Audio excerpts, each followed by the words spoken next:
Merci de regarder ITV, merci d'être à l'écoute de la 90.3 iRadio. Bienvenue dans Business Mag, le rendez-vous du pétrole, du gaz et de toute l'actualité économique. Cher Bakessen, expert en intelligence économique, notre invité. Bonjour cher, merci d'avoir accepté mon invitation. Bonjour Moukalsoum, c'est un plaisir d'être là et je vous remercie très sincèrement de l'invitation et cette opportunité de pouvoir m'exprimer. C'est moi. Voilà. Vous avez fait une contribution intitulée « Les épiciers percent le panier de la ménagère sénégalaise. Le silence de l'État inquiète, impuissance ou complicité ». Quel est le prétexte de cette contribution? D'abord, c'est une sensibilité en tant que Sénégalais, en tant que consommateur, avant tout, de constater qu'au niveau de notre économie, dans la globalité, il y a beaucoup de dysfonctionnements, beaucoup de choses qui, à mon sens, ne sont pas normales, qui sont anormales. Et donc, étant père de famille, étant consommateur qui subit donc ces anomalies, je me suis dit que s'il était de mon devoir d'en parler en tant que peut-être lanceur d'alerte, d'en parler et de faire en sorte que de faire réagir en tout cas les autorités. Quelles sont les anomalies que vous avez constatées? Alors, les anomalies sont très simples, c'est-à-dire qu'il y a des situations de fait qui s'expliquent. Bon, le cas le plus parlant ou le plus récent, je dirais, c'est le cas de l'oignon. Mais on constate que d'un épicier à un autre, d'un quartier à un autre, il y a des prix qui flambent sans qu'il y ait contrôle. Et depuis pratiquement, je suis rentré définitivement au Sénégal depuis novembre, je n'ai jamais croisé un contrôleur de prix. Et on nous dit qu'il y a des prix qui sont homologués, qui sont contrôlés par l'État, mais on constate qu'il y a des prix qui sont anormaux. Le prix de l'oignon, c'est le cas le plus parlant.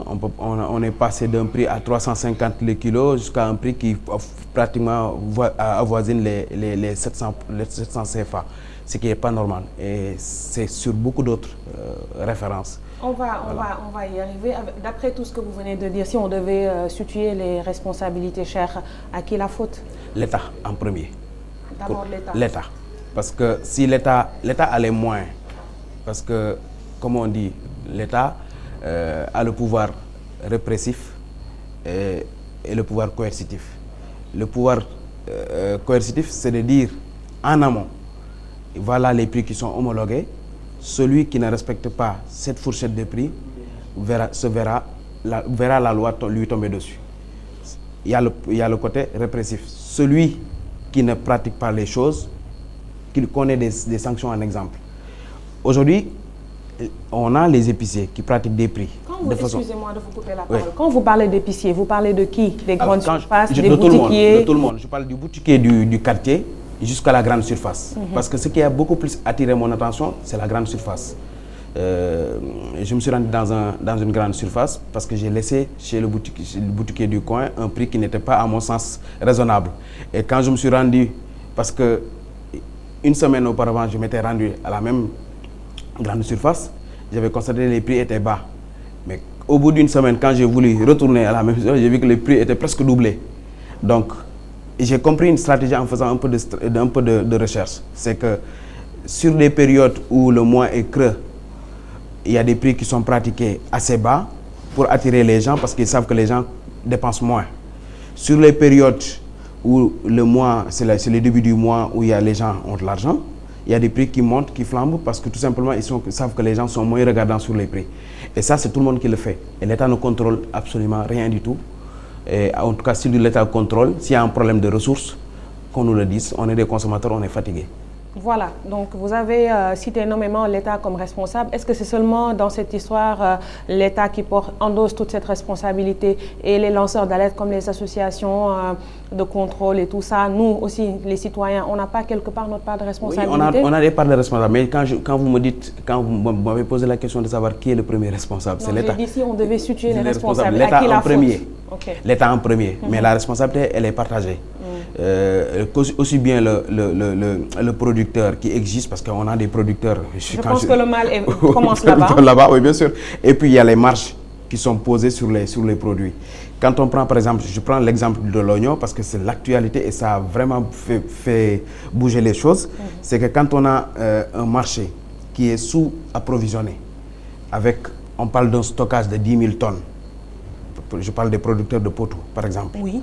Et on parle d'un stockage de 10 000 tonnes et d'un stockage de 8 000 tonnes, 18 000 tonnes pour une population de 15 millions d'habitants, sachant qu'on est acheminé vers des fêtes ou qu'on vient de sortir des fêtes, il y a un marché, d'accord, je suis bien pour le protectionnisme. C'est-à-dire qu'on ferme les frontières pour écouler le produit local, qu'on permette aux producteurs locaux de pouvoir se retrouver sur leur production. Et d'écouler leurs marchandises. Mais quand vous achetez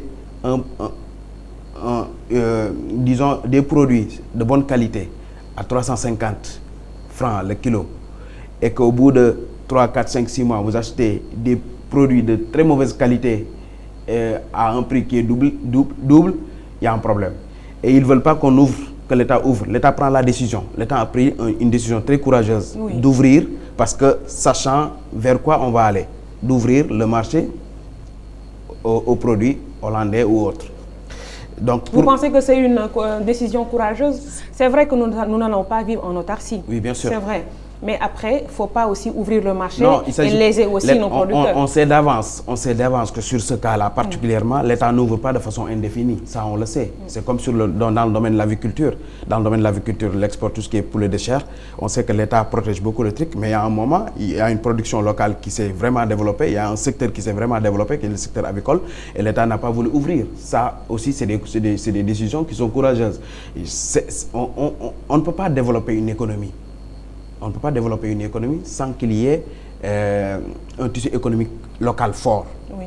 Donc, et on sait que nous, notre tissu économique est composé à 80 voire 90% de secteur. Voilà. Oui. Donc, c'est une bonne chose de protéger, mais c'est une bonne chose d'ouvrir aussi pour ne pas prendre les consommateurs ou la population en otage, parce qu'on a besoin de ces produits-là et on ne peut pas se permettre de pénurie. Alors, y a-t-il un contrôle avéré du respect des prix et des marges fixées en principe par l'État, et notamment par la direction du commerce intérieur, qui est l'entité qui se charge de cette opération? Alors, vous me mettez dans une situation un peu inconfortable, dans la mesure où l'actuel ministre du Commerce est une personne que j'apprécie beaucoup, avec qui j'ai partagé... C'est pas une raison pour dire la Non, je vais revenir. Avec qui j'ai partagé les classes, les bancs du collège. Et ce que je peux dire, c'est que je sais que quand elle a été ministre, elle a été directrice du commerce intérieur, elle a été directrice du commerce dans des régions comme Diourbel, Kaolack et autres. Elle avait fait un excellent boulot. Mais ce n'est pas suffisant, parce que ce qu'on constate aujourd'hui, c'est que combien de fois vous croisez des contrôleurs de prix? En tout cas, moi, personnellement, je n'en ai jamais croisé. Peut-être qu'ils se font discrets, qui sait. Voilà, et je vais vous raconter une anecdote personnelle qui m'a beaucoup fait mal. C'est l'épicier du coin, du bas de chez moi. J'étais chez l'épicier. Je suis quelqu'un qui consomme une marque de jus très systématiquement. Et donc, du coup, il y a quelqu'un qui est rentré chez l'épicier et qui a demandé le même produit. Le gars lui a proposé le produit à 1000 francs. Logiquement, chez l'épicier, dans tous les épiciers du Sénégal, ça coûte 800. Chez Auchan, chez une grande surface pour ne pas... C'est pas grave. Voilà, c'est un produit qui est vendu à 650. Je n'ai pas voulu interrompre la transaction. Mais quand le monsieur est sorti, j'ai interpellé le boutiquier, je lui ai dit, mais vous savez que ça coûte ça et vous l'avez vendu? Il me dit, mais lui, il ne sait pas. Je lui ai dit, ce n'est pas une raison. Il me dit, mais moi, je cherche mon bénéfice. Voilà, ce gars, il raisonne comme ça. Il raisonne, bénéfice. Le maximum qu'il peut tirer sur un produit, il le fera. Parce qu'il sait qu'il n'y a pas de contrôle, il n'y a pas de truc. Je lui dis, écoute, je te préviens, fais attention quand j'enverrai mes enfants que tu ne leur vendes pas des trucs. Parce que moi, le jour où je croiserai un contrôleur, direct, je le réguille vers en parlant de contrôleur, vous n'en avez jamais croisé. Et donc, cela m'amène à vous reposer encore la question. Est-ce qu'il y a un contrôle avéré du respect des prix et des marges fixées? Et ça, c'est le rôle de l'État, notamment de la direction du commerce intérieur. On n'a aucun moyen de le savoir. On n'a aucun moyen, c'est à l'État de répondre à cette question. On n'a aucun moyen de le savoir. Mais ce qu'on constate, c'est que même s'il y en avait, il n'y en a pas suffisamment. Et que si c'est un problème de ressources, qu'on nous le dise. Mais on ne peut pas permettre de laisser le consommateur libre laisser en tout cas le marché de façon libre, que chaque épicier ou chaque commerçant se permette certaines largesses sur le dos du consommateur. Vous avez vécu à l'étranger. Est-ce que dans les pays où vous avez vécu, ces genres de situations, vous les avez trouvés là-bas? Oui, il y a des contrôles. Il y a des contrôles avérés. Il y a des contrôles avérés. C'est vrai qu'il m'est arrivé aussi de vivre dans des pays où on a vécu les mêmes situations, sinon pire. Mais c'est normal, c'est des pays avec des contextes socio-culturels un peu différents. Quand vous êtes étranger, vous êtes surtaxé, c'est normal. Donc chez eux. C'est le cas ici aussi. Voilà, quand vous êtes étranger, vous êtes surtaxé. Voilà. Mais ce que je constate dans d'autres pays, c'est qu'il y a un travail de fond qui a été fait. Lequel? Pour gommer le maximum d'intermédiaires entre le producteur et le consommateur, pour faire en sorte qu'il y ait le moins de marge possible, parce que c'est les marges qui posent problème. Quand vous avez un producteur qui revend à une centrale qui va revendre à des grossistes qui vont revendre à des commerçants détaillants, il y a des marges qui se superposent et au final, c'est le consommateur qui paie. Maintenant, quand vous avez des systèmes, et ça, l'État ne prend pas généralement ces décisions-là, c'est des initiatives privées, de coopératives ou d'entreprises peut-être de grandes surfaces qui sont dans une logique de RSE ou d'une logique d'aider le consommateur qui prennent ces responsabilités-là. Je prends le cas du marché français où au Canadien même, vous avez la possibilité d'avoir des produits qui sont moins taxés, moins surtaxés, en tout cas il y a moins de marge, donc acheter pratiquement au prix presque pas appliqué par le producteur. Et ça, c'est comme je dis, il faut des initiatives privées. Des initiatives privées et fortes. J'ai un réseau sénégalais qui fait oui, mais supervisé par l'État quand même. Supervisé par l'État, encadré par l'État. C'est-à-dire que si l'État ne met pas les garde-fous, ne met pas l'encadrement nécessaire, c'est pas faisable, c'est pas viable. C'est-à-dire que c'est une initiative qui, au bout de quelques temps, va certainement disparaître parce que les gens finissent par abandonner parce que tout simplement, il n'y a pas toutes les garanties ou toute la sécurité nécessaire. Donc, on ne peut pas... Il faut toujours être dans la logique de durabilité en économie, sinon c'est pas intéressant. Voilà, parfait. Donc vous êtes économiste, vous êtes expert en intelligence économique, vous êtes citoyen sénégalais, vous êtes père de famille aussi, donc vous êtes observateur aussi.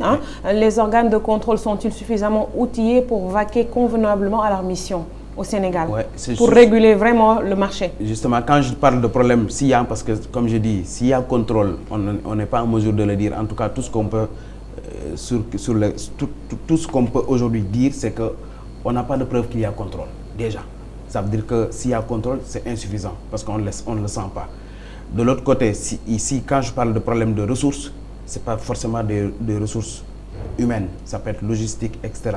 Donc, quand on a des fonctionnaires, quand on a par exemple 1000 contrôleurs sur l'étendue du territoire, je dis n'importe quoi, ça peut ne pas être le bon chiffre, mais je dis par exemple quand vous avez 1000 contrôleurs au niveau national ou au niveau de la région, même pour la région de Dakar, c'est insuffisant quand on voit la prolifération des épiceries. On a des épiceries, chaque mètre, on a une épicerie.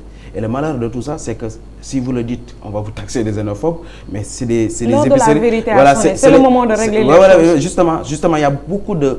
Quand je dis les aspects pervers de notre économie, je parle de ces choses-là. C'est-à-dire qu'on n'a aucune maîtrise de notre économie, à quelque échelle que ce soit, aucune maîtrise. On n'a aucune banque qui nous appartient, on n'a pratiquement 90% des commerces du Sénégal ne nous appartiennent pas. L'argent ne circule pas comme ça devrait être parce que ceux qui contrôlent l'argent ne sont pas dans les banques.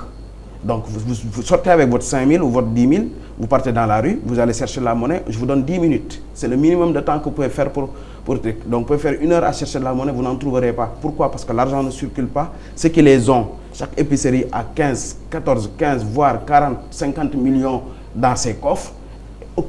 Aucun épicier ne part à la banque et l'argent ne circule pas. Donc ça aussi, ça amène la problématique de la thésaurisation. Il y a un problème énorme dans notre économie. Donc vous pensez que les épiciers thésaurisent leur argent? Non, mais bien sûr, mais le taux de bancarisation du Sénégal, elle est très faible. Il est très faible, du moins, pardon. Mais pour ça s'explique pourquoi. Parce qu'on n'a pas cette culture. Il y a des efforts. Mais quand même, les épiciers sont des personnes organisées, instruites. C'est que vous. Il y en a quand même. Dans la pratique, mais vous les voyez à partir de la banque déposer leur argent. Personnellement, moi, je ne pourrais pas en témoigner. Non, mais voilà, justement, c'est ce que je dis. C'est-à-dire qu'il y a beaucoup de choses qu'il faut régler. Ça, c'est des choses sur lesquelles on peut pratiquer. Par contre, ce que j'ai constaté il y a une semaine dans mon quartier à Nord-Foire, c'est que j'ai vu des contrôleurs de patente. Ça, c'est bien. de patente, qui est différent des contrôleurs qui fixent des prix. Oui. Contrôleur de patente, c'est tout ce qui est commerce illégaux. Donc tout ce qui est commerce illégaux, c'est-à-dire que quelqu'un qui ouvre juste parce qu'il a un local, qui ne paye pas d'impôts pendant des années et qui ne paye pas la patente symbolique pendant des années, ça c'est bien, parce que c'est quand même mine de rien une manne financière qui devrait aller dans les caisses de l'État et qui n'est pas malheureusement perçue par l'État. Pour les contrôles, une idée m'est venue comme ça. Nous sommes dans un monde connecté avec l'ère du numérique. Est-ce que quelque part le numérique ne pourrait pas régler ce problème de contrôle? Vous avez parlé tout à l'heure, donné l'exemple de 1000 agents pour contrôler, c'est insuffisant. Maintenant, avec les outils informatiques, avec une technologie, une bonne organisation, l'autorité pourrait avoir un aperçu de loin de ce qui se passe. Oui, mais on a toujours besoin de l'humain. Oui, c'est clair. On a toujours besoin de l'humain. Mais avec le numérique, il y a des progrès énormes qui peuvent se faire. C'est-à-dire que dépêcher... Je donne l'exemple très simple. Allez-y. Les agents qui sont dépêchés pour aller contrôler les patentes, les systèmes de patentes, on peut amoindrir le travail qu'ils font en les redéployant ailleurs. C'est-à-dire sur le contrôle des prix. Parce que moi, je pense que la récupération des patentes, le contrôle des prix est beaucoup plus important que la récupération des patentes. Parce qu'on ne peut pas garder une stabilité dans un pays si les ménages ne sont pas tranquilles dans leur esprit. Quand vous voyez les gens sortir dans la rue, manifester pour quelque nature que ce soit, c'est parce qu'il y a une certaine frustration derrière. Donc si on veut maintenir la stabilité historique du pays, garder les gens dans une certaine dynamique et leur faire sentir que le pays est en train de progresser, parce que les gens entendent pétrole, entendent gaz, entendent beaucoup de choses, entendent croissance économique durable, parce qu'on parle de croissance. Mais l'effet ne se fait pas sentir au niveau des populations. Justement, parce qu'au niveau, tout ce qui est travail de l'État fait d'un côté est biaisé par les épiciers, entre autres, de l'autre côté. C'est pas seulement les épiciers, le mal est profond et général. Entre autres. Mais c'est la première perception vient de là-bas. C'est-à-dire que quand vous sortez de chez vous, vous allez chez le boutiquier. Déjà, vous vous réveillez le matin, vous sortez pour aller acheter le petit déjeuner, vous vous rendez compte que c'est compliqué. Donc c'est compliqué. Et ça continue comme ça toute la journée. Le contrôle doit se faire à tous les niveaux. Moi, je pense qu'à tous les niveaux. Après tout ce que vous venez de développer, j'ai l'impression que le consommateur sénégalais est laissé à lui-même et n'est pas protégé. Abandonné. C'est ça que en fait, c'est ce qui m'a frustré personnellement, ce qui m'a poussé. Je ne suis ni une association de consommateurs, je suis juste un Sénégalais qui est frustré et qui observe et qui comprend certains dangers que je ne peux même pas exprimer ouvertement. Alors, que faudrait-il faire? On a énuméré tous ces problèmes, il faut des solutions. C'est aux autorités, moi je pense que c'est aux autorités de comprendre certains messages, de ne pas attendre chaque fois qu'on les saisisse. Mais au moins quand on les saisisse, qu'elles puissent au moins apporter des réponses. Ou bien qu'on sente qu'elles sont là pour au moins les consommateurs. Parce qu'aujourd'hui, le consommateur sénégalais n'est pas protégé. Quoi qu'on dise... Qu'est-ce que l'intelligence économique pourrait apporter de plus pour régler cette situation? Beaucoup de choses. Allez-y, donnez-nous les clés. La lecture, une lecture approfondie et stratégique par rapport à beaucoup de choses. Avec des exemples, oui. Je donne des exemples. Les alertes que je viens de faire comme ça, c'est des alertes que je fais en privé. Il y a des informations que je remonte en privé à des autorités. Par exemple, le système de veille, le modèle du benchmarking qu'on peut récupérer ailleurs. Parce que nous, on a une certaine lecture de l'information déjà, de toute information, que ce soit l'information qui est confidentielle, l'information qui est publique, on a une certaine lecture. Et on peut déceler des choses, peut-être que aujourd'hui, que l'État sait à coup sûr, parce que l'État est assez outillé pour... Et au sommet, et à toutes les informations, on le que sait. l'État connaît, mais peut-être que le consommateur, le final ou le Sénégalais ne comprend pas. Il y a cet aspect-là. Il y a l'autre aspect, c'est que on a des choses très complexes qu'on ne peut pas exprimer de façon brute. C'est qu'il faut essayer de simplifier pour que ça soit compréhensible du Sénégalais lambda. Allez-y. Globalement. Mais bon, on peut développer beaucoup de choses. Mais l'intelligence économique, c'est à la base de tout. Voilà, mais voilà. Je renouvelle ma question. Comment l'intelligence économique peut-il réguler le marché des denrées de première nécessité? Il ne régulera pas le marché, mais il permettra à l'État de se doter d'outils. Quels sont les outils? Donnez-nous les clés. L'information déjà. L'information, une bonne lecture de l'information. Parce que tout est dans l'information. Quand l'État, par exemple, fait des actions et ne les porte pas auprès du public, le public n'est pas au courant, il y a une certaine frustration, pas parce qu'il n'est pas au courant, mais parce que c'est la perception de la chose. Donc, l'intelligence économique peut aider dans ce sens-là, dans la mesure où ça permet à l'État de le dire, alors, vous avez fait ça, ce qui est bien, le consommateur le perçoit d'une autre manière, il faut faire en sorte que ce que vous faites puisse être porté de façon convenable au consommateur final ou au Sénégalais lambda. Donc ça c'est un exemple parmi tant d'autres. Donc tout ce qui est accord, aujourd'hui on parle de FMI, on parle de beaucoup de choses. Tout ce qui est accord aujourd'hui sur le Sénégal repose sur l'intelligence économique. Parce que toutes les données que le FMI récupère, c'est de l'intelligence économique. Le FMI ne se basera jamais sur les documents, uniquement sur les documents qui lui sont remis par l'État sénégalais. Parce que tout investisseur, même lambda, un investisseur lambda, moi quand je vais acheter une entreprise, vous me donnez des informations sur votre entreprise parce que vous voulez me vendre votre entreprise, mais j'ai mes sources. C'est l'intelligence économique. Les sources, j'ai fait appel à un cabinet d'intelligence économique, à un expert d'intelligence économique, qui va aller fouiller, chercher d'autres informations que vous ne me donnerez jamais, et qui va confronter les deux informations pour vous sortir un rapport. C'est sur la base de ce rapport-là que je vais acheter votre entreprise. Vous êtes serré, j'ai vu que vous aimez trop l'oignon, vous êtes mon esclave. Depuis tout à l'heure, vous me parlez de l'oignon, donc on va en reparler tout de suite. C'est l'actualité. Oui, c'est l'actualité. Donc, il y a une spéculation des prix et tout à l'heure, vous avez parlé de la responsabilité de l'État. Mais est-ce qu'au niveau je pense que les prix Borchamp ont été fixés déjà. Est-ce qu'il y a un contrôle auprès des producteurs? Il y a une fluctuation sur les prix. C'est-à-dire qu'il y a une marge d'accord qui peut être de 5-10% peut-être, qui peut être acceptable, mais il y a une fluctuation qui est anormale. C'est-à-dire que quand on passe de 350 à 700, il y a un problème. Et si on ne dit rien, ça continuera. Est-ce que vous avez une preuve que le kilogramme de l'oignon se vend dans certaines épiceries à 750 francs? À 650. 657. 657. Preuve à l'appui. Preuve à l'appui. Oui. 657, c'est ça qui m'a interpellé. J'ai vu 600, 550, 657. Je ne trouve plus d'oignons à 350 alors que j'en trouvais au marché Castor par exemple. Parce que c'est des choses qui m'interpellent personnellement et je rentre dans les trucs je suis très regardant sur les prix. Il y a certains produits qu'on ne produit pas chez nous, je peux comprendre. Mais ce qui est encore beaucoup plus dérangeant, c'est de savoir que plus le prix monte, plus la qualité baisse. Ça veut dire quoi? Ça veut dire que la bonne qualité de la production locale qu'on avait, on ne l'a plus. Et les producteurs locaux nous interdisent d'ouvrir le marché pour avoir la bonne qualité. Ça veut dire qu'eux, ils regardent leur intérêt, avec le silence de l'État, donc complicité de l'État. Ils regardent leur intérêt. Complicité de l'État. Oui, bien sûr, mais quand l'État ne dit rien, quand il voit une situation anormale, de complicité de l'État, mais quand l'État prend la décision d'ouvrir le marché, malgré la réticence des producteurs de poteaux, c'est l'État est courageux, donc l'État ne veut pas être complice. Ça, c'est vous qui le dites. Par exemple, un producteur peut avoir un autre avis sur l'ouverture du marché de l'oignon, par exemple. Le producteur peut penser que l'État est en train de miner son activité parce qu'il y aura une concurrence déloyale. Il faut comprendre ma pensée personnelle sur les questions. Vous avez votre pensée personnelle, ok. Voilà, je vais vous l'exprimer et qui devrait être, je pense, la pensée de tous les Sénégalais. Oui, attention. Qui devrait être. Je ne sais pas si c'est le cas. Ça veut dire quoi? Ça veut dire qu'aujourd'hui, on est pour une valorisation de la production locale. Oui. Je suis de ceux qui militent pour ça. Je suis de ceux qui militent pour l'entrepreneuriat local parce que pour moi, c'est la seule alternative pour avoir une économie pérenne, d'une part, et d'autre part, résoudre la problématique de l'emploi. Oui. Je suis président d'une association de jeunes pour l'emploi aussi. Et pour moi, on ne peut pas faire la promotion de l'entrepreneuriat au Sénégal si on ne permet pas aux entreprises qui existent déjà.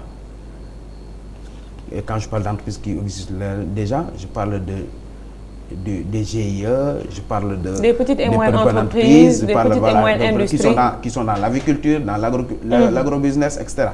De se développer. On ne peut pas leur permettre de se développer si on ne leur permet pas l'accès au financement, si on ne leur permet pas l'accès au marché.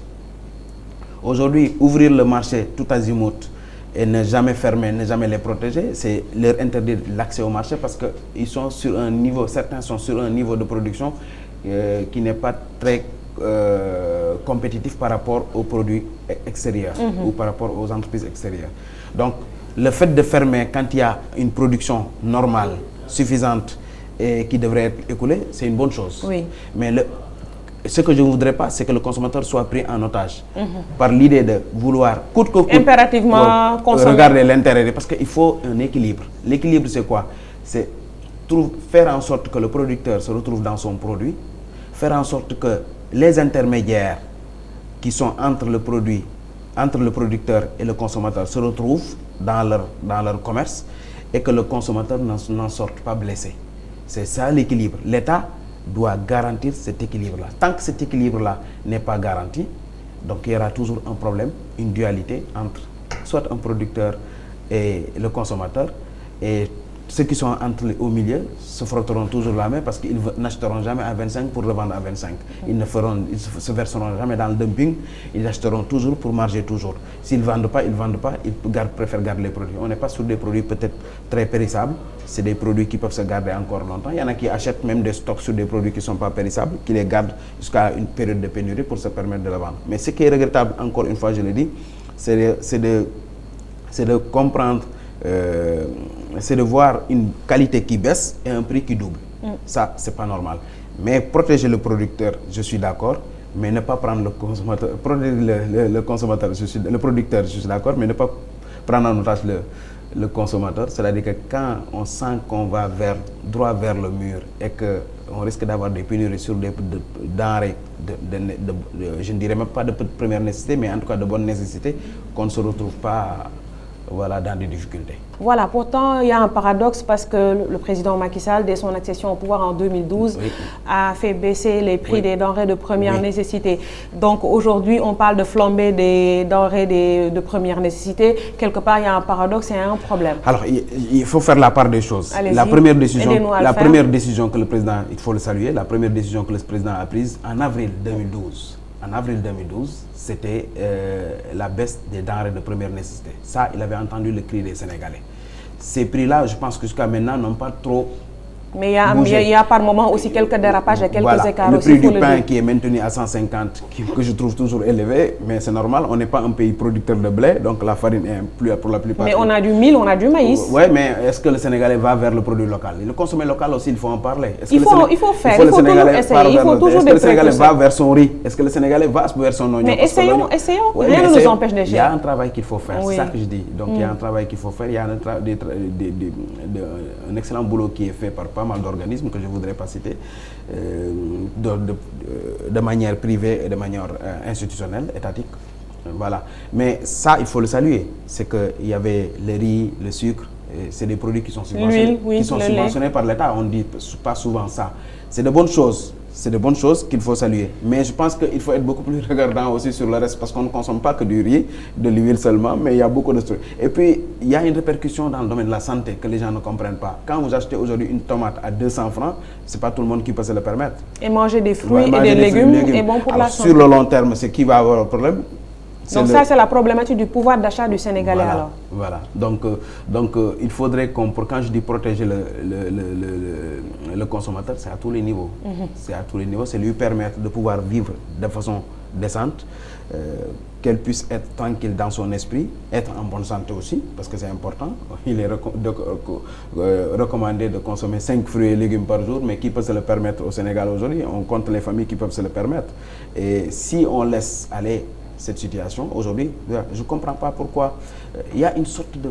Même quand dans le domaine des horticoles, fruits et légumes, il y a une sorte de mafia, entre guillemets, qui est en train de se faire au su et au vu de tout le monde. Est-ce que vous appelez mafia? Alors, je donne un exemple très simple. Aujourd'hui, vous avez beaucoup de produits beaucoup de produits fruitiers et légumes qui rentrent sur le sol sénégalais, qui est importé. D'où il est importé peut-être de la Guinée, mais plus particulièrement du Maroc, sur des circuits parfois formels, parfois peu formels, qui sont monopolisés par je vous donne un exemple. Je discutais la dernière fois avec un Marocain qui s'est établi ici, et il me disait, bon, je suis dans ces produits-là, mais ça ne marche pas. Et j'ai envie de me lancer dans le produit. Je lui dis, vous êtes de quelle ville? Il me dit, je suis de telle ville, de Berkane. Je lui dis, mais Berkane, c'est le berceau de l'horticulture. Il me dit, comment vous savez ça? Je lui dis, j'ai fait beaucoup d'années chez vous. Et je lui dis, mais pourquoi vous ne vous lancez pas dans cette chose-là? Après, il réfléchit, il me dit, mais je vais le vendre à qui? Je lui dis, mais vous le vendez, dans chaque coin de rue, vous avez un vendeur de légumes. Il me dit, les vendeurs de légumes, c'est des Guinéens. Le Guinéen, il n'achètera jamais chez quelqu'un d'autre que le grossiste guinéen. Donc, il y a un système qui est mis en place. C'est-à-dire qu'aujourd'hui, il y a des légumes qui rentrent avec des prix qui sont fixés, vous n'y pouvez rien. C'est des prix qui sont, personne ne contrôle parce que même la manière de faire rentrer les produits ne sont pas contrôlés. On sait comment les produits sont rentrés à travers nos frontières. Donc, c'est pas des trucs. Et la douane dans tout ça? Oui, non. Quand je dis on sait comment les trucs, c'est pas de façon illégale, mais c'est de façon contrôlée par rapport à la qualité du produit et par rapport au prix. Parce qu'il y a un rapport qualité-prix aussi qu'il faut intégrer. C'est-à-dire qu'aujourd'hui, les produits que le Maroc ne vendait pas à l'extérieur, vous avez déjà vu, je ne sais pas si vous vous rappelez les oranges du Maroc avec le logo, le triangle Maroc. Maintenant, aujourd'hui, avant, vous ne voyez que ces qualités d'orange, de grandes trucs là, comme ça, de grands trucs. Et aujourd'hui, vous retrouvez quoi? Vous retrouvez de petites oranges. Il n'y a même pas le logo qui rentre. Parce qu'à l'époque, le Maroc veillait à son image, au Made in Maroc. Donc, il y a certains produits qui ne sortaient pas. Mais aujourd'hui, contexte oblige, et avec cette volonté de politique de se positionner de façon stratégique sur l'économie ouest-africaine, donc on laisse sortir tout. Mais c'est à nous d'être regardants sur ce qui rentre et ce qui sort. Aujourd'hui, on a certains produits qu'on retrouve sur le marché sénégalais qui ne sont pas forcément de très bonne qualité, mais qui sont excessivement chers parce que nous, au niveau local, on a un problème de production. Et encore une fois, l'État est interpellé qui devrait réguler tout cela? L'État, comme je dis, l'État a besoin de manifester beaucoup plus d'efforts pour qu'on puisse savoir qu'il y a un contrôle avéré et que le consommateur n'est pas laissé pour compte. Voilà, comme solution idoine, doit-on faire revenir les Sonadis? Non, c'est pas une bonne pratique. Je suis toujours contre parce que pourquoi? Je suis quelqu'un qui a vécu les pénuries de riz au Sénégal. Je ne sais pas si vous vous souvenez de ça. Non, moi personnellement. Voilà, donc il y avait des périodes où vous aviez des jours où vous cherchiez du riz, vous n'en avez pas. C'était dû à quoi? Aux boutiques Sonadis? C'était dû au fait que c'était l'État qui contrôlait les importations de riz. Je suis pour toujours la libéralisation des choses. Je ne suis pas très vieux, mais quand même, j'ai vécu ça dans les années 80, étant jeune, où je voyais même ma mère, vous avez le riz. ma mère ou mes parents chercher du riz, faire des kilomètres pour en trouver, on n'en trouvait pas, mais c'est des choses qu'on n'a pas envie de revivre. Moi, je pense que la libéralisation, c'est toujours bien, mais le contrôle, cela ne doit pas exclure le contrôle. Il faut juste du contrôle. Je pense qu'on doit pouvoir avoir les moyens de contrôler et de faire en sorte que, voilà, que personne ne soit lésé. Et encore une autre solution qui m'est venue comme ça, les boutiques de référence, vous vous en souvenez, sous Maître Abdoulaye Wade, le président Wade, avec des prix homologués. Avec des prix homologués, ça aussi, sans le contrôle, ça ne marche pas. Il faut toujours du contrôle. C'est-à-dire que tout est dans le contrôle. C'est-à-dire que le contrôle, c'est des garde-fous. Quand vous savez que le gars peut débarquer à tout moment chez vous et qu'il connaît des agents qui sont intègres aussi. Parce que ça la aussi, corruption? Oui, on ne sait pas. Je n'indexe personne, mais je voudrais que si jamais que les gens soient formés à certaines valeurs, au moins, pour qu'on puisse retrouver au moins des contrôleurs que vous avez, si vous les lâchez dans la nature, qui reviennent avec le travail bien fait et dans des conditions idoines. Et qu'on ne retrouve pas des contrôleurs qui pourraient contrôler certaines boutiques et sauter d'autres. Voilà, mais le contrôle est nécessaire si on veut garder ce pays. Parce que le Sénégalais, il raisonne d'abord pour son ventre. Parce que c'est ça, quand on n'a pas le ventre bien rempli, on n'est jamais tranquille. Quand on n'est pas tranquille, il suffit de peu pour qu'on sorte dans la rue.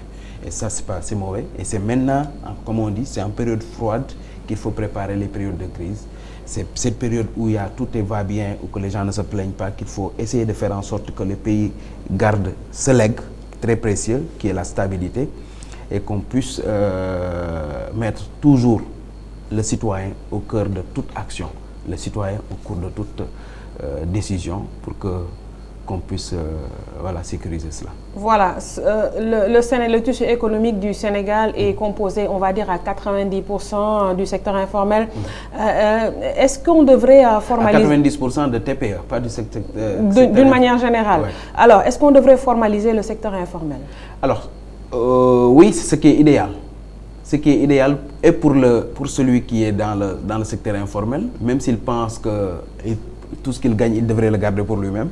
Mais quand vous êtes dans le secteur informel, quand vous êtes malade, c'est là que vous vous rendez compte que ce n'est pas bon d'être dans le secteur informel.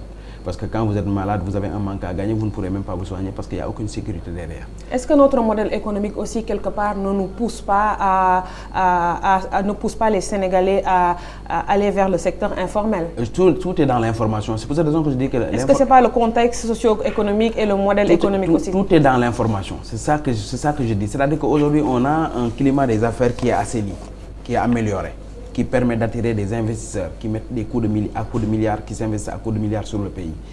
Des investisseurs sénégalais. On a des références d'entreprises sénégalaises. Je ne peux pas prendre le cas de... Je peux citer de Sedima, qui est une référence. Je peux parler le cas de Wari, des choses comme ça. Mais le Sénégalais, comme je dis, le Sénégalais, la culture entrepreneuriale fait défaut au Sénégal. Comment? Le Sénégalais, quand il part à l'étranger, il a de l'argent. Quand il vient, il investit dans quoi? Il investit dans ce qu'on appelle les valeurs refuges. C'est-à-dire que le cas, s'il va acheter un immeuble, il va le construire, des terrains pour se sécuriser, il croise ses jambes. Est-ce que ce n'est pas de bonne guerre quelque part? Je vais vous expliquer. Il investit dans et de surcroît, même quand il est de Diourbel ou de Kaolack ou de Ziguinchor, généralement, il investit à Dakar. Pour la plupart. Ils investissent à Dakar, ils se soivent à Dakar, ils croisent les jambes et il attend chaque fin du mois que le loyer tombe. Il a sécurisé son truc, il est tranquille. On ne crée pas de la valeur. Donc la culture entrepreneuriale aussi, c'est quoi? C'est que c'est une start-up qui fait un chiffre d'affaires, qui est sur le marché local, qui pour la première année fait un chiffre d'affaires de 500 000, la deuxième année fait un chiffre d'affaires de 1 500 000, la troisième année 5 millions, mais qui reste focalisé sur le marché local, qui n'a pas d'audace à aller au-delà de ça, alors qu'il a une offre exportable qui peut lui permettre de multiplier par 100 son chiffre d'affaires. C'est-à-dire qu'il peut passer de 5 millions à 100 millions en osant tout simplement franchir le pas. Mais pourquoi? Parce qu'on ne lui donne pas l'information nécessaire. Quand je dis que le climat des affaires est assaini et qu'il y a beaucoup d'efforts qui ont été faits par l'État, parce qu'il y a beaucoup d'efforts qui ont été faits par l'État. Le FMI l'a même dit. Oui, il y a beaucoup d'efforts. Non, vous savez, le pays est dans d'excellentes conditions pour investir. Sauf qu'il y a aussi certaines choses qu'il faut gommer. Lesquelles, ou améliorer, et on a des experts pour ça. Lesquels, par exemple? Je parle de le manque de mainmise de notre économie. Il faut qu'on donne aux Sénégalais les possibilités de mettre en place des banques sénégalaises qui ont un potentiel durable. Il faut qu'on ait la possibilité... Il y en a, mais minoritaire. Oui, il faut qu'on ait la possibilité aussi, on donne aux gens aussi à développer des écosystèmes au niveau des régions parce qu'une économie pérenne, c'est une économie d'abord inclusive, c'est-à-dire qu'une économie qui n'est pas ce que le père de Cheikh Bamba Dièye, je pense que c'est Cheikh Bamba Dièye, disait le Sénégal a la maladie de la macrocéphalie, tout concentré sur la tête, rien dans le corps, c'est-à-dire que tout concentré à Dakar, rien dans les régions. Et ça, c'est ce qu'on constate, c'est-à-dire qu'aujourd'hui, en dehors de Dakar, il n'y a rien dans les régions. Alors que moi, quand je vois des régions comme Thiès, je prends juste le département de Kayar, la commune de Kayar, où il y a un potentiel énorme, avicole, halieutique, élevage, etc. On crée aucun écosystème autour de ces choses-là. Pourquoi on ne délocalise pas les grandes entreprises, certaines grandes entreprises? Pourquoi les nouvelles entreprises qui veulent s'implanter étrangères, qu'on ne leur impose pas de s'implanter dans les régions et de créer des écosystèmes?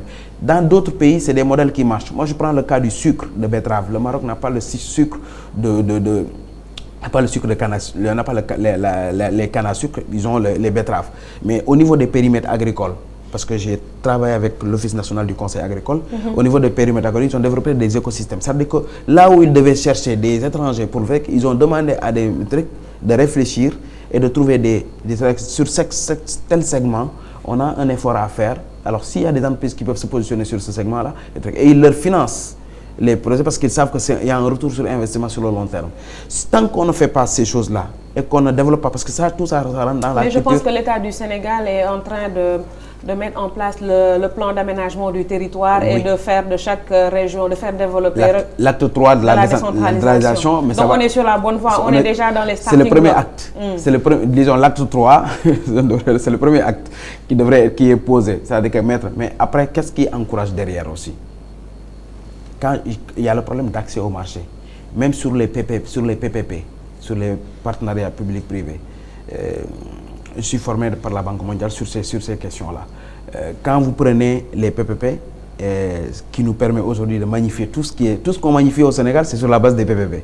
Et pourtant, les parents pauvres des PPP, c'est les entreprises sénégalaises. Parce que quand vous regardez n'importe quel montage de PPP, vous voyez peu d'entreprises sénégalaises.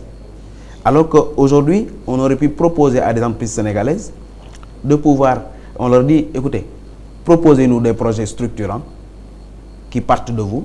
On ne vous garantit pas de vous donner le marché, mais il y a un système qui vous permet de vous donner la chance d'accéder à ce marché. On aurait pu demander à une entreprise sénégalaise par exemple, la possibilité de pouvoir proposer un projet structurant et que l'État puisse lui donner la chance d'accéder à ces marchés-là. Parce que la question ça revient à la question d'accès au marché pour les TPE. Quand on a des TPE qui n'ont pas accès au marché, ces TPE ne sont pas viables sur le long terme. On est des milliers de jeunes entrepreneurs à souffrir. Rien que sur les problèmes de trésorerie, on n'a pas accédé. Si je reprends l'histoire des PPP, des partenariats publics-privés, je donne un exemple très simple. Une entreprise sénégalaise qui propose à l'État un projet. L'État lui dit, d'accord, ce projet il est bien beau, on peut le faire. Mais on va te mettre en concurrence avec d'autres pays qui ont une expertise. D'autres entreprises qui ont une expertise.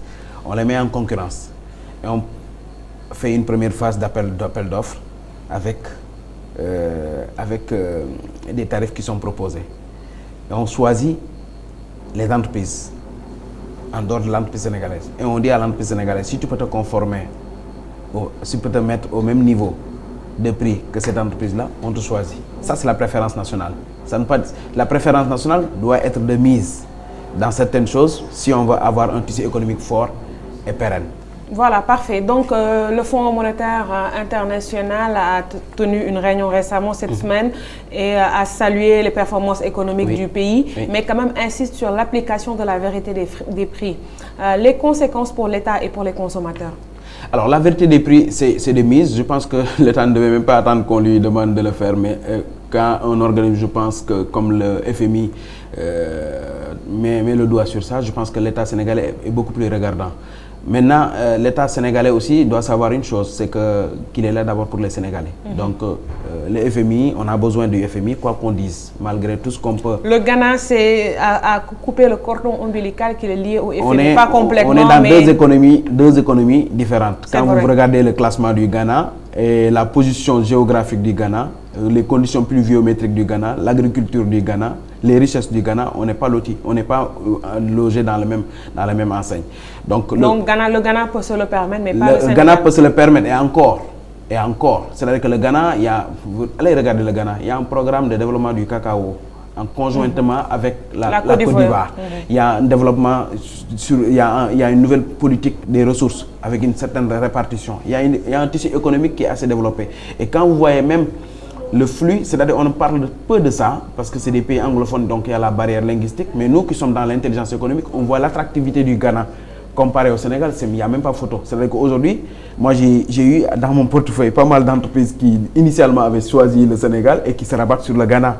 Et je vous donne un exemple. Comment changer la donne aujourd'hui pour, dans le long terme, forcément, être dans la même position que le Ghana? C'est possible. Deux choses, c'est possible. Deux choses.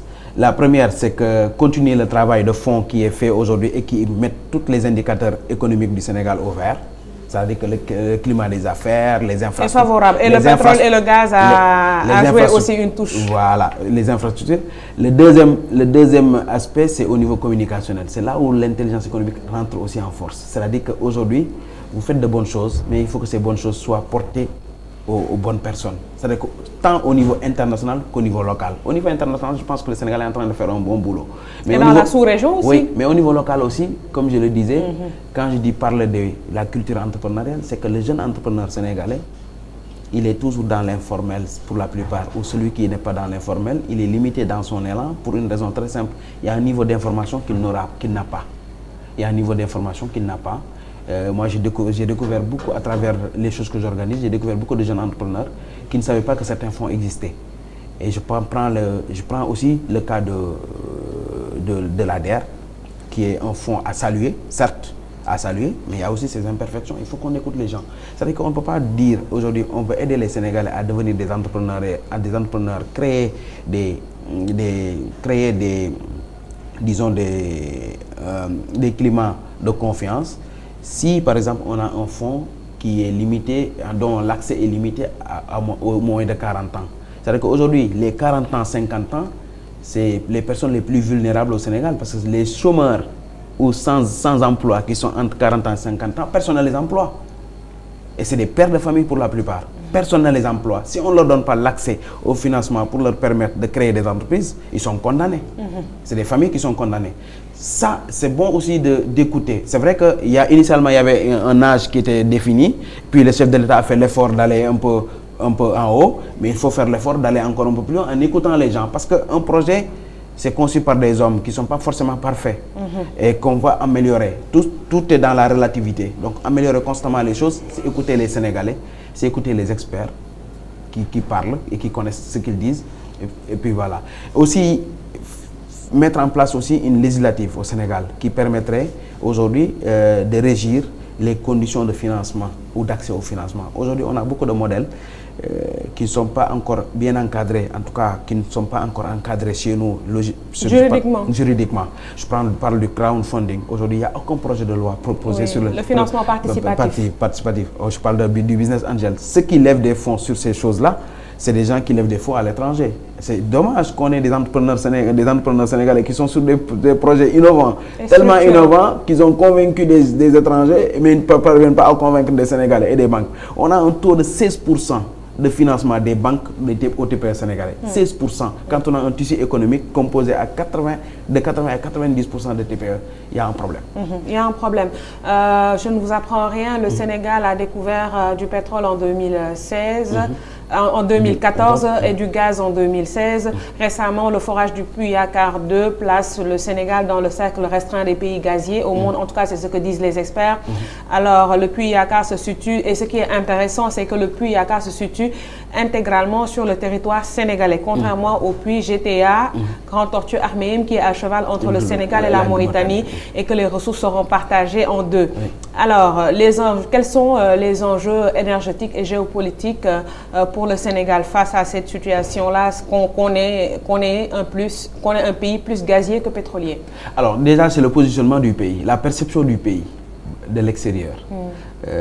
Il y a une perception très intéressante. Donc vous voyez qu'il y a même le patron d'une grande entreprise à qui on a confié la gestion de ce qui dit que le Sénégal a une des économies les plus rapides. Et le paradoxe, c'est que quand on parle de ça, le Sénégalais lambda, il dit mais je ne le sens pas encore. C'est normal. Il y a un processus. Oui, d'accord. Je suis d'accord avec vous. Il y a un processus qu'il faut. Maintenant, moi, ce que je dis je ne suis pas expert en pétrole ni en gaz. Mais la position d'expert en intelligence me permet de pouvoir dire une chose, au moins. On a eu la chance d'avoir des pays africains qui ont été dans la même situation que nous, qui n'ont pas peut-être forcément les mêmes réalités socio-culturelles, religieuses, etc. Il faut s'inspirer de ces pays-là. Tout ce qui est positif sur ces pays-là, qu'on en prenne et qu'on puisse s'inspirer aussi des pays du Nord qui ont cette expérience. Intégrer naturellement nos réalités. Tout ce qui est mauvais aussi, il faut en prendre conscience pour éviter de le faire. Sur la question de l'exploitation du gaz, moi je pense que ça peut permettre au pays de faire un bond. Mais là aussi ça revient sur ce que je dis. C'est-à-dire qu'il y a un travail de fond, heureusement avec l'Institut de formation, l'INPG, qui est mis en place, qui est pas loin d'ici, qui est mis en place pour permettre de former des cadres. Parce qu'il faut, dans cette histoire-là, qu'on puisse, dans peut-être 10 ans, 20 ans, 25 ans, être autonome dans la gestion de la chose. Sinon, c'est les autres qui viendront toujours le faire et c'est une manne financière qui partira toujours. Il faut qu'on puisse développer un écosystème. Il y a la loi sur le contenu local. Il y a la loi sur le contenu local. J'étais à la réunion qui a été présidée par le chef de l'État à Diamniadio sur le contenu local et j'ai magnifié tout ce qui a été fait sur la question. Mais le travail doit continuer. Il faut que les jeunes Sénégalais savent aussi que c'est leur produit et qu'ils ont le droit de se positionner sur ces produits en créant de la valeur. Il faut que les Sénégalais, dans la culture, tout le monde ne pourra pas trouver du travail dans le pétrole et le gaz, mais qu'on puisse avoir des éléments de valeur demain. C'est vrai que dans 2 ans, 3 ans, 4 ans, 5 ans, qu'on puisse avoir des éléments de valeur. Aussi, on a des experts sénégalais qui sont éparpillés dans le monde, dans des sites gaziers et des sites pétroliers. Il faut qu'on parvienne à les convaincre. Ça aussi, c'est la perception, comme je dis toujours, l'information. Quand on leur fait comprendre que le pays a des réalités évolutives et qui permettent à tout un chacun de pouvoir s'y retrouver, je pense qu'on n'aura aucun mal à retrouver les Sénégalais. Moi, j'ai passé 17 ans à l'étranger. Je suis venu 4 fois pour implanter une société, je n'ai jamais franchi le pas. Jusqu'au jour où j'accompagne un Français et entre l'aéroport et Dakar, il me dit « mais vous êtes en train de bouger, c'est le moment ». Donc, pour que je comprenne que je vais me positionner maintenant, même si c'est dur, il faut le faire maintenant parce qu'il n'y a personne qui viendra construire notre pays. Les gens viendront prendre des choses, mais ne construiront jamais notre pays. Et il faut aussi que sur l'histoire du pétrole, qu'on puisse se positionner sur toute la chaîne de valeur. Toute la chaîne de valeur. C'est-à-dire qu'on ne se dise pas non, ça c'est pas accessible à nous, ça c'est accessible. Et c'est valable sur tous les secteurs d'activité. Mais pour ça, il faut quand même une bonne formation. Quand même. Il faut une bonne formation. Les ressources humaines qu'il faut, les bonnes personnes à la place qu'il faut. Oui, il ne faut pas se dire qu'on est Sénégalais, qu'on va intégrer une plateforme. Non, mais justement, quand je dis la formation, quand je parle, j'ai mis en avant la formation parce que c'est la qualification qui doit primer sur la chose. Et quand je dis aussi, il faut aller chercher, au lieu d'aller chercher un étranger parce qu'il a une compétence, j'en suis sûr que si on creuse un peu, on va trouver un Sénégalais. Oui, mais encore une fois, on ne peut pas vivre en autarcie. Il y a des experts aussi étrangers qui peuvent nous donner la main le temps qu'on ait la ressource. Oui, mais bien sûr, on aura toujours besoin des autres. Mais il faut avoir besoin le moins possible des autres. Mais la loi sur le contenu local permet en tout cas aux Sénégalais de profiter pleinement, bien outillés, bien formés, avec tout ce qu'il faut pour pouvoir profiter de ces ressources. Voilà, la dernière question avant de passer au quiz. L'actualité religieuse, mais qui a une connotation économique. L'inauguration de la mosquée Massalikul Jinan. On sait que le khalife général des Mourides est à Dakar depuis quelques jours et quelque part ça a changé, ça a boosté quelque part l'économie du pays. Les vendeurs de fruits se frottent les mains parce qu'avec le fameux bordel des Mourides, les choses on bouge à la brioche dorée, les gens vendent le pain. Votre avis un peu quelque part, un événement religieux avec une connotation, un impact économique. Oui, avec un impact économique, oui, important. Oui, mais c'est salutaire, hein, donc quand je pense que tout ce qui peut apporter, tout ce qui peut permettre aux Sénégalais d'être dans le confort, c'est agréable. Je magnifie donc cet ouvrage qui est, je pense, unique. Et c'est agréable de savoir parce que ça marque au moins, moi ce qui me fait plaisir, c'est que je suis mouride, c'est normal, mais en tant que Sénégalais, ce qui me fait plaisir, c'est qu'on a eu le passage de Serigne Touba à Dakar, au moins avoir une sorte d'édifice de ce type, de cette beauté, à 2 pas de la maison de Serigne Touba à Dakar, c'est quelque chose et permettre durant l'événement-là aux commerçants de vendre, d'écouler leurs marchandises. Quelque part, ça fait booster le commerce. Bien sûr, mais il était temps aussi, qu'il faut le dire, il était temps aussi qu'on ait une grande mosquée à Dakar, parce que la grande mosquée de Dakar qui était construite par le Royaume du Maroc depuis les années 60, aujourd'hui est dans un état, donc il faut penser à ces choses-là. Donc aujourd'hui, c'est important d'avoir des édifices de ce type pour un pays aussi religieux que le Sénégal. Voilà, on en arrive au quiz. Vous êtes prêts? Oui, j'espère être à la hauteur. Le quiz. C'est bon? Oui. Voilà. Première question. Je suis né le 20 mai 1952 à Yaoundé. Je suis ancien footballeur. J'évolue au poste d'avancement. Roger Mila. Parfait. La capitale du Botswana? Gaborone. Parfait. Vos tables de multiplication, vous les apprenez à l'école? Oui, mais ça fait longtemps, bon, c'est les enfants qui m'y mettent. 8 x 8? 64. Parfait. 7 x 6? 56. C'est faux, c'est 42. 42, oui. Calcul mental? Oui. Tout le monde a fait ça? Ah oui, mais ça... 9 plus 7 moins 6. 9 plus 7 moins 6, 10. Parfait, vous êtes bien en calcul. 4e question. Christine Lagarde, présidente de la Banque mondiale, vrai ou faux? Non, FMI. Qui est l'actuel président de la Banque mondiale? González? Non. David Malpass. Ouais, Dernière question. En quelle année Jacques Chirac est venu pour la première fois au Sénégal? En 97. En 95. Oui, précisément 95, le 2 je me février. rappelle très bien, oui. C'était son premier voyage à l'étranger. Voilà, donc le président feu Jacques Chirac décédé jeudi. Des suites d'une longue maladie, qu'il repose en paix. En tout cas, merci beaucoup à cher Mbacké Sène. Vous êtes expert en intelligence économique. Merci d'avoir accepté mon invitation. Merci beaucoup. Merci à vous. Merci à toute l'équipe de ITV. Rendez-vous la semaine prochaine.